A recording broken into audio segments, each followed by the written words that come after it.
Hey guys, Squatch here. Hey, in this video, I want to address or answer some of the questions that I've got via social media, YouTube, email, and so on. Some of them I thought were pretty good, and I thought we should maybe cover them in a video. That way, if anyone else needs to know the answer to those questions. So here we go, no particular order. Let's just jump into it.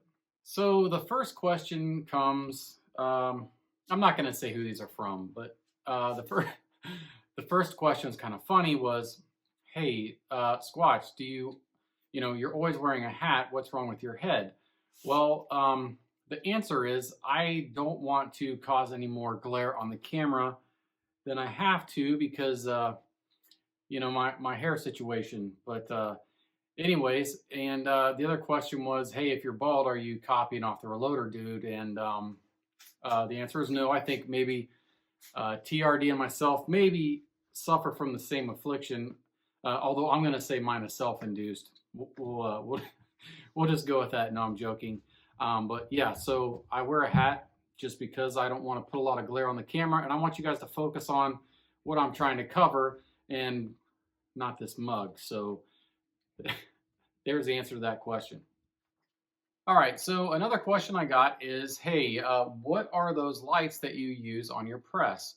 And I've used, all the pretty much mainstream lights. I won't get into any name brands as far as the ones that are adhesive back LEDs, the ones that sit down in the tool head, and even the ones that clamp onto your dies. And what I have found, I love these magnetic flexible LED lights. You can get these off, certain big name websites, but I wanted to mention that Double Alpha is making a light, a CED lighting system that's very similar to the ones that I use, and I'll probably get to pick one up to try on a new press here in the future. But I like the reason I like them so much is, one, I can put the light and adjust it exactly where I need it, and then they also kind of serve another purpose when I'm doing an inspection here on the bench. I can just swivel the light around on its mount and do inspections right here on the bench, and it's very nice that way. So those are the lights I use, and again, a quick web search. Those are just a flexible LED light plugs into your standard electrical outlet. So those are the lights that I like, and if you're looking for a light, consider them. So another question I got, it evolves around case prep, and the question was, should I deprime my cases prior to cleaning them? And honestly, it doesn't matter. It's based off entirely what your preference is. For me, I like to knock those primers out just because I want to get those primer pockets as clean as I can, because it seems to aid in the insertion of the primer when you're installing it back in the case. Now, I will admit that there's been times, especially if I'm in a rush and we got a match coming up or something like that, and I need to get some ammo cranked out pretty quick. I've even just reloaded dirty range. I shouldn't say range pickup. It's my personal dirty brass, and it's not really that dirty. But just knocked the primer out and loaded it, put a primer in, and went on. So again, it really boils down to personal preference, whether you wanted to prime those prior to your cleaning method or not. All right, so another question I get a lot is about my bench and my setup, and the question is, how tall are your benches, and what mounts are you using? Well, my bench tops are 34 inches, and I really like the inline fabrication mounts just because of the flexibility they offer from being able to move different presses in and out. And if you got multiple press problems like I do, and you don't want to tie up a whole room to nothing but reloading presses, although that does sound pretty appealing. I don't know if my wife will go for it, but anyway, so I like the flexibility of being able to move presses in and out. And for me, I'm a pretty tall guy, 6 foot 2 inches or so. And for me, it's not so much about the height that I'm actually pulling and pushing on the handle. For me, it's the downstroke. And what I like to, for my build, what I like to see is about a 33 inch or so at the downstroke with my hand, so I'm not hunching over to cycle the press. I want to stay pretty much, upright, good posture, and maximize any leverage I can gain in that way. So for me on the XL 750s, the full size ultra mount, and I believe they're 9 3/4, something like that tall, work just fine. Now on the 1100 and the CP 2000 style 1050 presses, for me, those handles are taller anyways.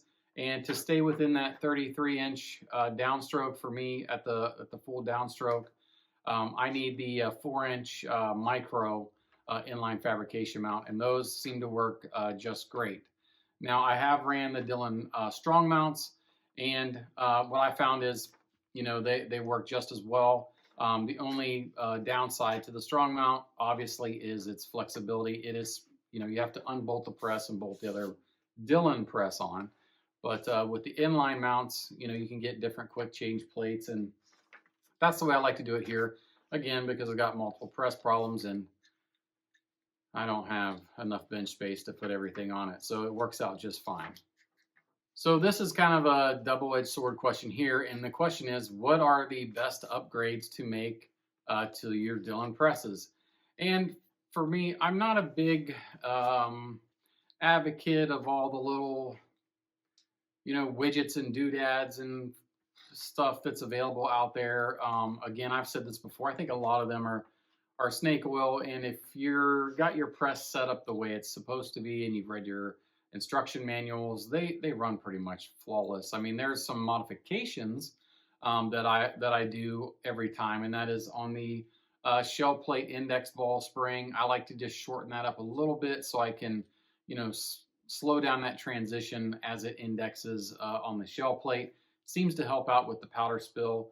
I have tried the other phenolic balls and different lower springs and the brushes. Oh, don't get me started on the brushes. But anyways, those products, while they seem to maybe help a little bit, the biggest bang for my buck was snipping that spring. And if you just search back in some of my other videos, you can see how where I snip my spring and just take some of the tension off that index ball, and it makes a good bit of difference.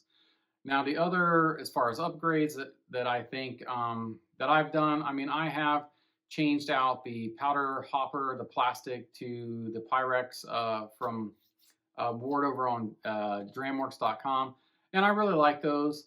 And but again, it's not necessary. It just really helps out on the static buildup. But what I found is taking an old dryer sheet and stuffing them in those powder measures, just really helps dissipate a lot of that static electricity issues that we deal with in our powder hoppers. And as far as upgrades to my presses, all of mine are more out of necessity, like the roller handle. If you're doing a lot of reloading, several hours, the roller handle does make a big difference. I know Inline Fabrication makes a roller handle setup. I have not tried one, but I hear nothing but good things about those as well. So I think the roller handle is probably an upgrade that I do on every Dillon press that I've ever owned, from my 550, 650, 750, the CP 2000. They've all got the roller handles, and I really think it's a worthwhile thing to look at. As far as anything else, I think the biggest upgrades, I wouldn't say upgrades, things that you can do to ensure that your press runs as smooth as possible is do the maintenance that's in your instruction manual. That makes a big difference, guys. And I've helped a lot of people out. Their press isn't functioning right, and it's just plain filthy, and things are wore out, and they're not doing the upkeep. Again, these are lifelong investments, and they have a heck of a warranty, but it doesn't help to put some effort on your part to keep them running as smoothly as possible. And a necessity upgrade when you order your press, in my opinion, I've said this a million times, is buy the spare parts kit, because everything that will wear out, that can wear out, and it will wear out, is in that spare parts kit, and it's going to save you a ton of headache, and it's just a good thing to have. So as far as upgrades in general, I don't do a lot of them. Maybe just some things out of necessity again, or things that I think will make me more efficient in my reloading process. So there's my answer on that one. So a funny question. A lot of guys have watched my video series and they see that on when I'm doing like the 9mm, the 10mm series, and so on. They ask, why am I using? This is a two-part question. Why am I using case lube with carbide dyes? And granted, carbide dyes are meant that you don't necessarily need case lube, but again, I fall back into that. I want my machine to run as smooth as possible. If it's running smoothly, then there's less opportunities for distractions and things like that. And with the one-shot lube on my pistol cases, it adds just enough lubricity that the press runs super smooth, and that's the way I like to run it. Now, part two of this question was, why don't you use one-shot lube on, 223 or 308? And that, to me, I have tried it. And as I was sizing those cases down, when we're talking about rifle, it takes a bit more effort and a bit more work from the die to get those sized down, especially if you're using a full-length sizing die. And I felt the potential of cases wanting to stick.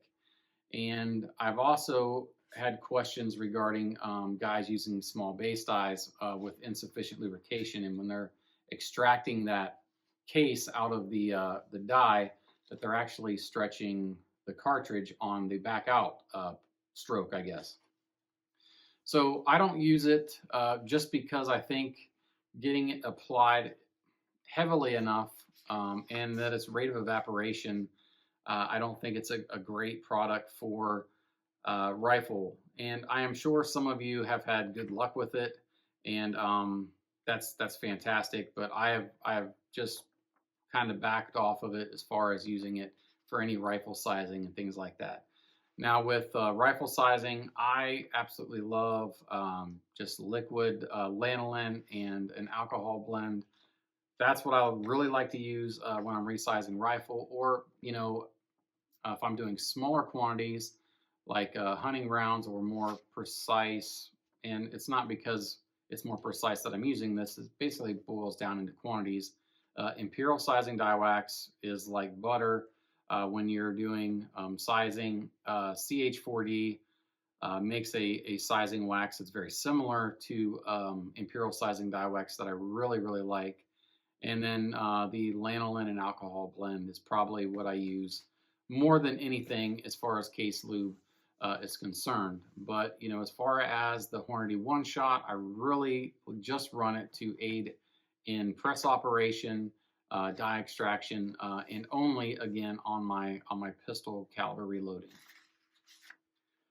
All right, so the last question that I want to cover today, and it's a more serious question, and it comes up a lot, not just directly to me, but I see it a lot on the Facebook groups and the other forums and things like that, is a new guy getting into reloading, and he has disassembled and a factory round, and he has set his case overall length exactly, and this individual, the question was, I made my case overall length. My rounds are dimensionally the exact same as the Federal rounds that I was using before. And this is one of those things that guys need to wrap their heads around, is you do not have access. I mean, we have access through our FFL to get factory or OEM bullets, but most people don't have access to those. And most of your load manuals are not referencing OEM bullets. And most of the bullet manufacturers that we purchase from, their bullet shape is not identical to factory rounds. And one example that I always like to go back on, and in fact I've done a video a year or so ago about the Acme high-tech coated bullets that I really like to run in my competition rounds. They're a high-tech coated bullet, and you can take that 124 grain Acme round nose bullet, and you cannot set that at a factory length. And most of your factory lengths are going to be 114 to 116-ish, and that bullet will not function in any gun at that length. I mean, maybe it could in like a Glock or something. I don't know. But that is not the way to develop your overall length. The way to develop your overall length is determining which one of your barrels is the tightest, and going through the plunk process and shortening that bullet up until your case is actually, zeroing out there, or locating or head spacing right there on the case mouth. So that's what you want to do. And we talk about doing the plunk test. It's always push in your barrel and spin. It should do both of those. And if you're too long, you're going to feel that you cannot turn that. So going off the plunk sound alone isn't, to be honest, I have trouble deciphering between what actually plunked and what actually didn't. So I'm more of a push and turn when I do my plunk test. And, that's why you can't, copy factory rounds. And then the part 2 of the question was, I measured the powder that was in there, and it was 7 grains or something to that effect. And that is also very dangerous, and it's not the way we need to do things, because we don't know what powder is in the factory rounds. It could be their proprietary blend, and it's not something that's commercially available to any of us. So again, that goes back to having plenty of load manuals, and using published load data, and developing your OAL, and then making some educated decisions based off what the published load data is, what's my overall length, what's my weight of bullet, and then you need to extrapolate out some of those variables and try to determine a good starting load, and then working our way up. The best way that I found to do that is working my way up using a chronograph, so I can see what velocities I'm achieving, looking for pressure signs on the primer. I mean, those are all good tools and good skills that you as a new reloader need to familiarize yourself really quick before you get just trying to copy factory rounds. And I guess to segue off that point a little bit further is, if you're wanting to copy factory rounds reloading, and in these day and times, it's not cheaper to reload than it is to buy factory rounds, especially for 9mm right now. And the prices of components and powders and primers, oh my gosh, I could go on. If that's what you're trying to do, I suggest, hey, maybe it's not time to start reloading, it's time to start going and buying factory ammo. I like to think, and I'm going to keep mumbling here, but I like to think if we're reloading or we're hand loading our own ammunition, that we are producing something that is more specific to our needs, is better than any factory offering that's out there, and that we're making something much better than is available at the factory, or we would just be buying factory ammo. Aside from the enjoyment of the whole process, but if you look at it from a dollars and cents perspective, if you're just trying to copy factory ammo, just buy factory ammo. The only things, and then I'm going to stop here, the only things that we can do is mimic factory ammo performance. So we need tools to do that. Like we need chronographs, and we need ballistics gel if we're trying to replicate something in that manner. So there's other tools that we need to replicate performance, but as far as replicate a round, charge weight, length, bullet, that's not the way to go about this. So if that's what you're kind of thinking, reevaluate that and pick up as many load manuals as you can find. Start at the front, reloading 101s, basically at the front of every reference material that you're going to find, and start reading the fronts of those reloading manuals, and you're going to be farther ahead. So, all right, guys, it's going to wrap this video up. I hope you enjoyed the questions and answer session there. If you have any other questions, hit me up on my email, squatchreloading@gmail.com. Again, you can find me at Facebook and Instagram. Ask me questions there. I'm going to quote my brothers down in Georgia on this one. There is no such thing as dumb questions, only the question that was never asked. So ask away. I am not going to flame you or make you feel degraded in any stretch of the imagination, because I know we're all in this together, and some of you guys and gals that are just getting into it, there's a ton of questions. And another question that come up, and I'm going to answer in another video, is what all do I need to go buy to start reloading? And we'll talk about that in another video. But If you guys want to support what we're doing here, find us over on Patreon, patreon.com/Squatch Reloading. If you like these videos, hit that subscribe button, hit the little bell for notifications. That way you're up to date on what we got coming up in the future. But until next time, guys, God bless.